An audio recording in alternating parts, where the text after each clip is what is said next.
Hello everybody, D and Olo here, and as you know, first things first that I probably should get myself a haircut.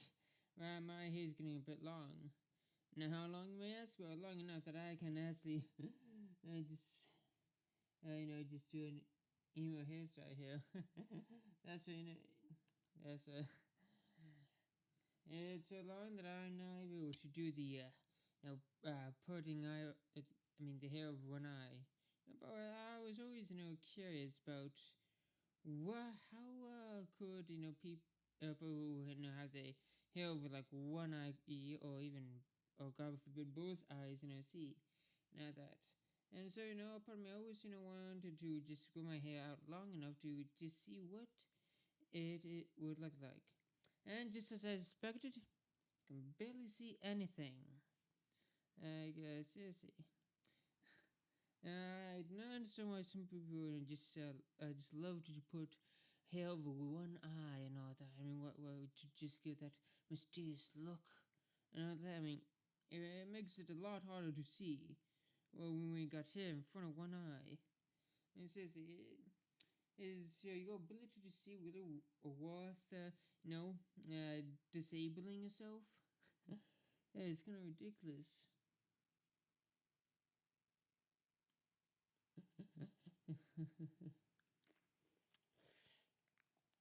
But enough chit chat about my hair. Instead, let's check out today's video, which is somebody making The Legend of Zelda, but it's 3D. No, so I have somewhat of a odd relationship with The Legend of Zelda, in the sense that I am a big fan of the series. Yet, even though I am a huge fan, I'm such a huge fan that I even own a copy of Hyrule Historia, I don't own any of the games. And when it comes to playing the games, I have only played a quarter of Twilight Princess and a little bit of Ocarina of Time once. So yeah, yet I know the lore of The Legend of Zelda, and they know purely because I just like watching YouTube videos about the series and all that. I mean, I've watched a few Let's Plays of the series and all that. Yeah. So yeah, I know. I mean, it's good. I barely played the games, yet I know everything about the series. I know all about the lore and whatnot, and it's just kind of, and I kind of silly. The person who has barely played the games would know so much about the series. Yet it's true. It's true. And I guess that's the way I am with most video game franchises. Like I've either played I haven't played any of the games at all, or at the most very little of the games, and yet I will know just a ton about just the timelines and the different characters and even a little bit about the history of how the thing was made and whatnot. I'm a bit of an odd guy. But yeah, enough of this. So let's get into it. In my most recent video, I took the original Super Mario Bros. Game and turned it into a new 3D version in honor of the game's 35th anniversary. Yeah, I've not seen him do that, but very soon, and I will react to that video of his anniversary, and people seem to really like it. I think what made it so special is that for the first time, I made a game where all the assets were made by me, instead of relying on an external source like Sketchfab. So I decided to do the same thing again, in honor of another franchise celebrating their 35th anniversary this year, The Legend of Zelda. And in my last video, I made a joke about getting... I hope the lagging doesn't cause any problems. I would hate for this video to be suddenly like cut short, like, just keep on thinking. The time I react to that animations video, and despite like recording like half an hour of it, it's only like 9 minutes long. Yeah. And the same thing happened to the previous video that I uploaded. Despite it being like an hour long, it's only 12 minutes of it left.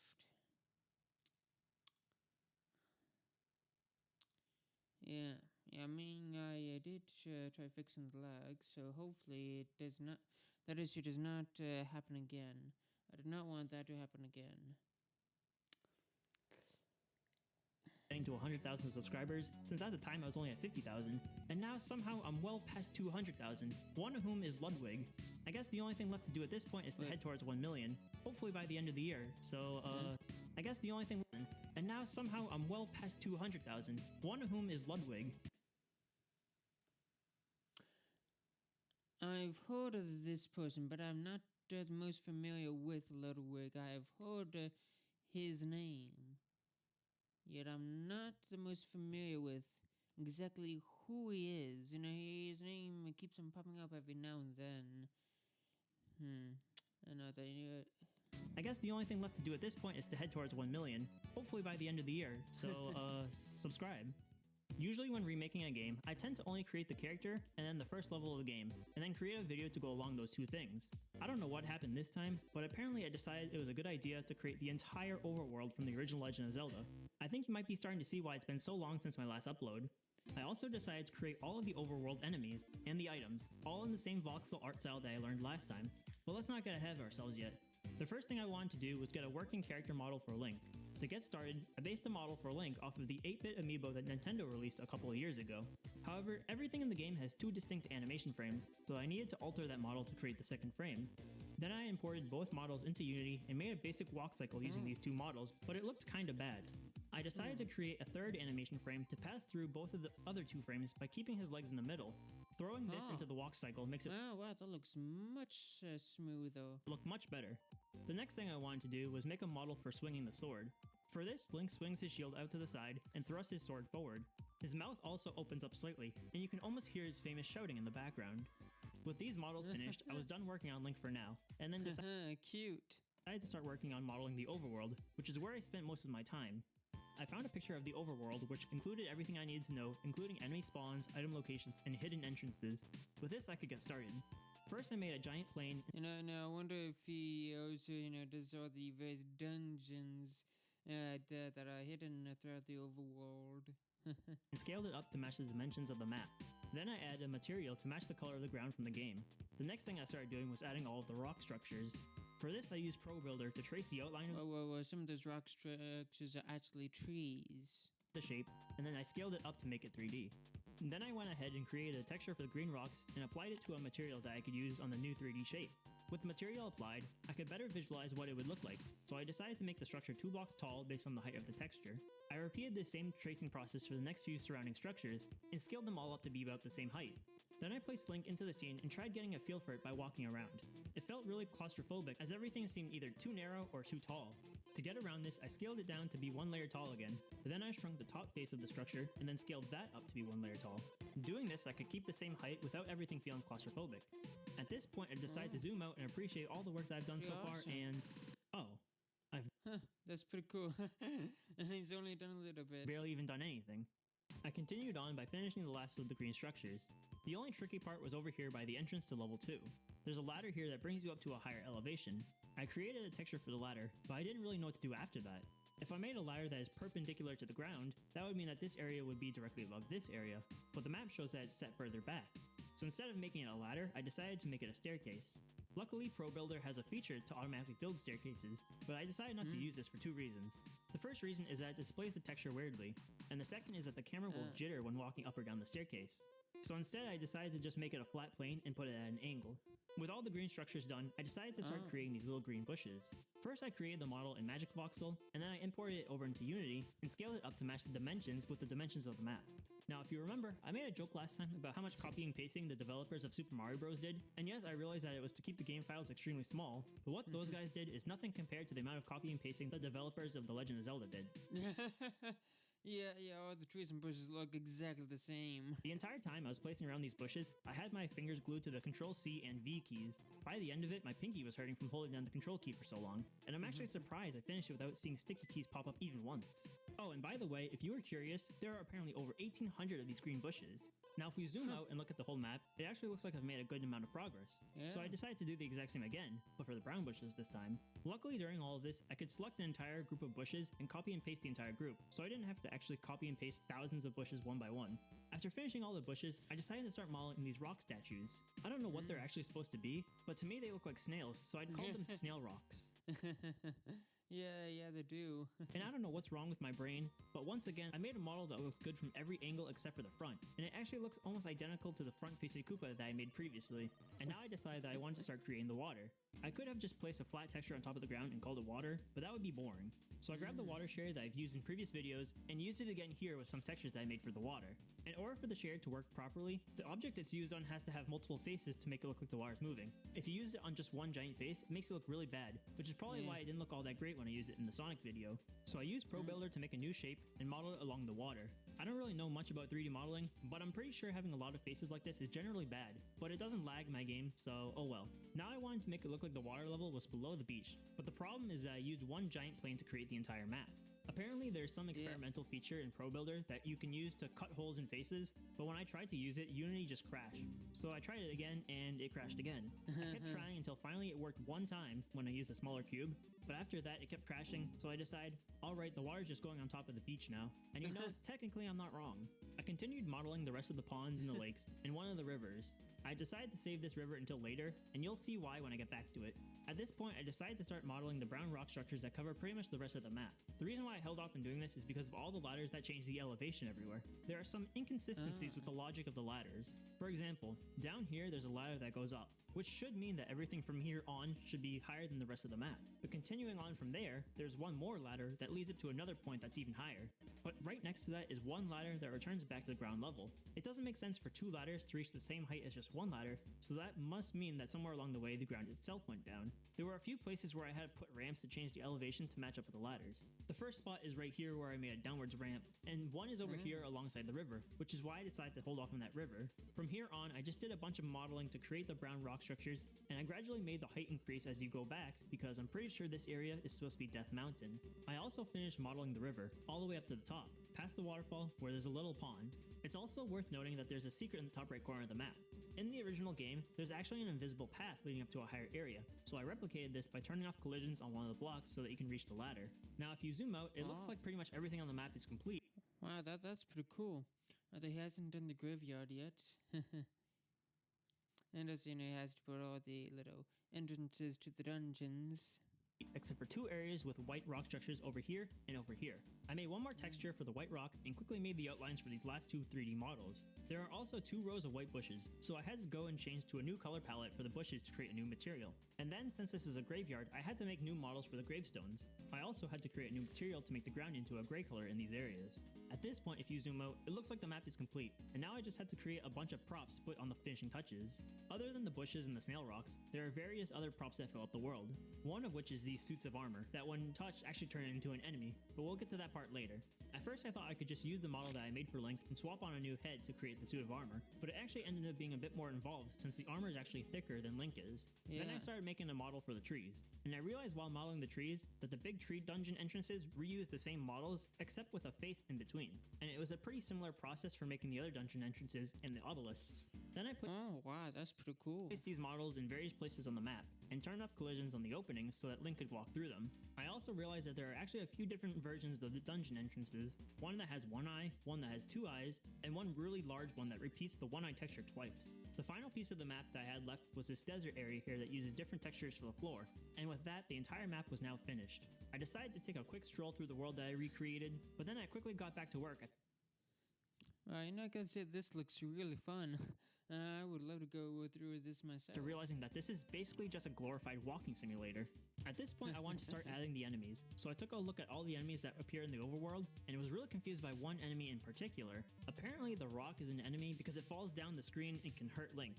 Anyways, the first enemy that I started modeling was the Octoroks. It took me a few attempts to get something that I liked. The first few times were either too tall or too boxy looking. Finally, I made something decent, and then moved the legs to create the second version to create the animation. And like I said, it's kind of cute. as with pretty much every enemy in the game, there's also a blue version of the Octorok.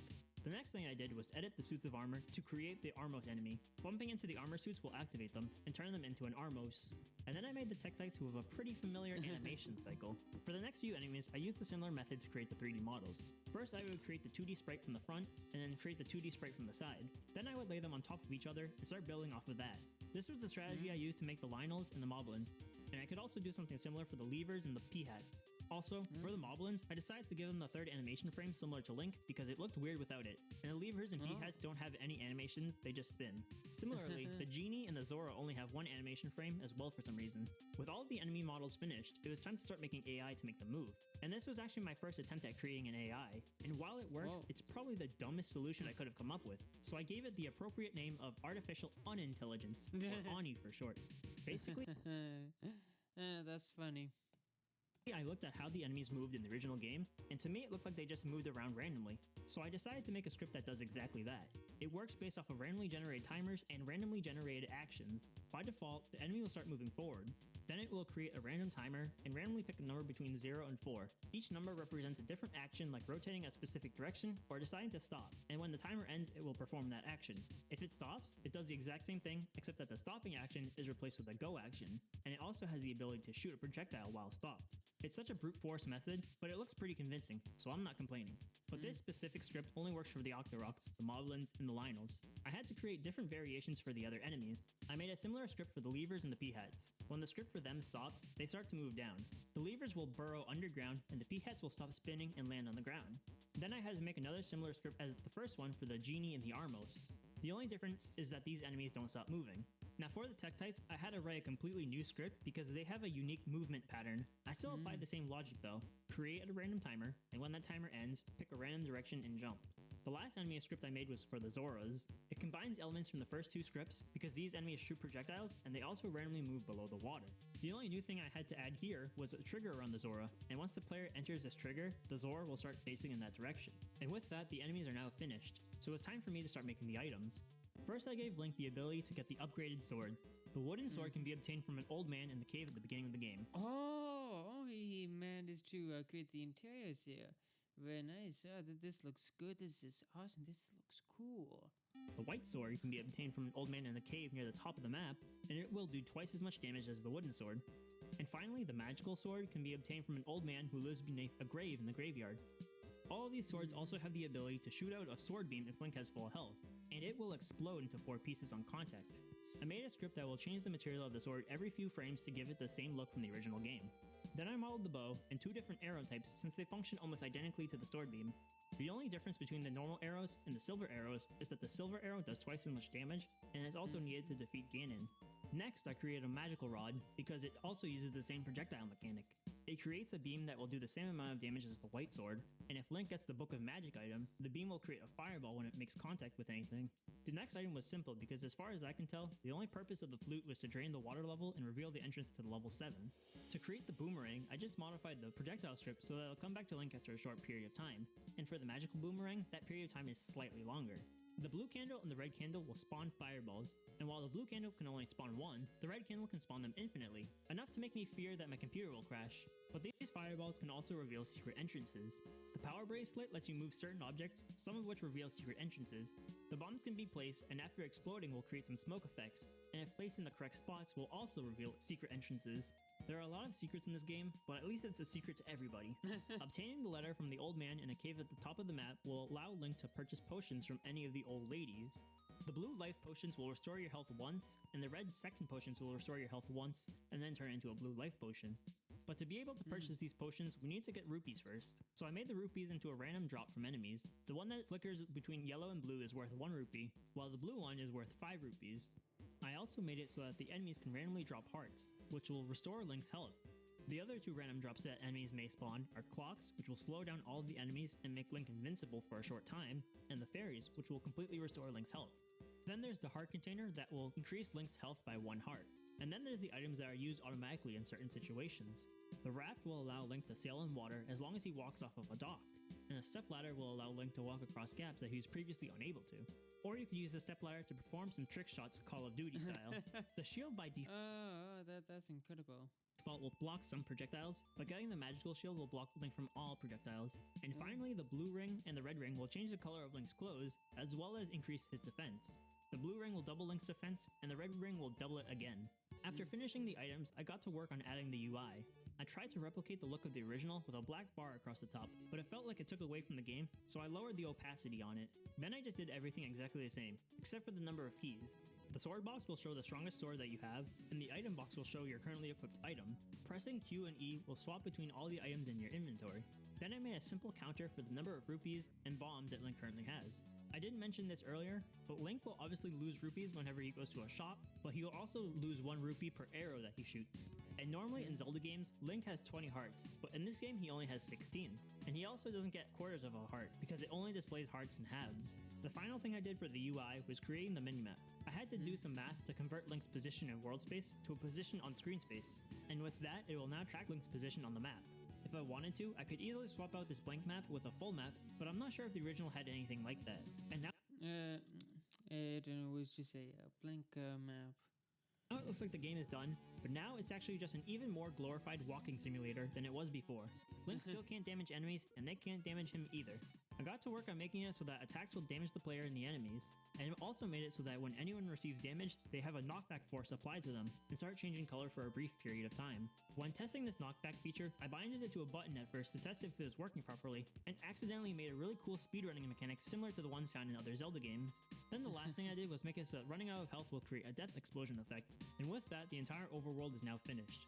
I decided to hold off on making the dungeon levels for now because this video has already taken long enough to make, and I don't actually know how to make boss fights yet, so I might save that for another video. And just I gotta say, this is very impressive, and also, it also makes you kind of appreciate the original game more because, hearing about how hard it was for him to, turn this into 3D, makes you realize that.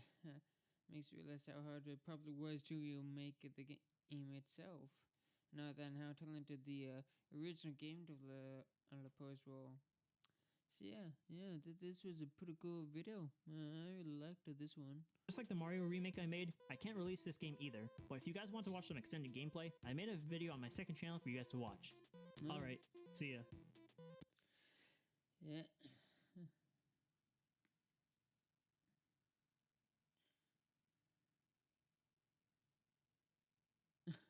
Oh, 2 months? Wow, that is impressive.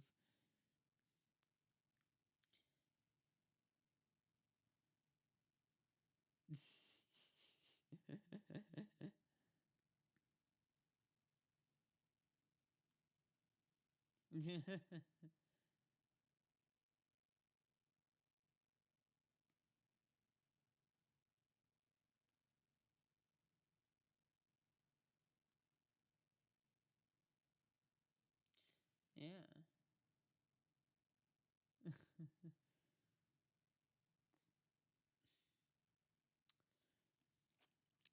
Well, I hope you enjoyed my reaction to this video here.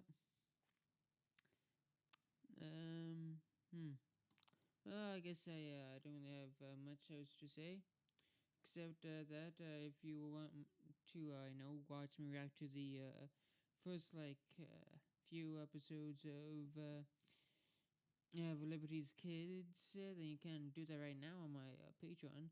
I will, of course, upload the episodes in February. The first episode of that series will be on the 2nd of January. So, yeah.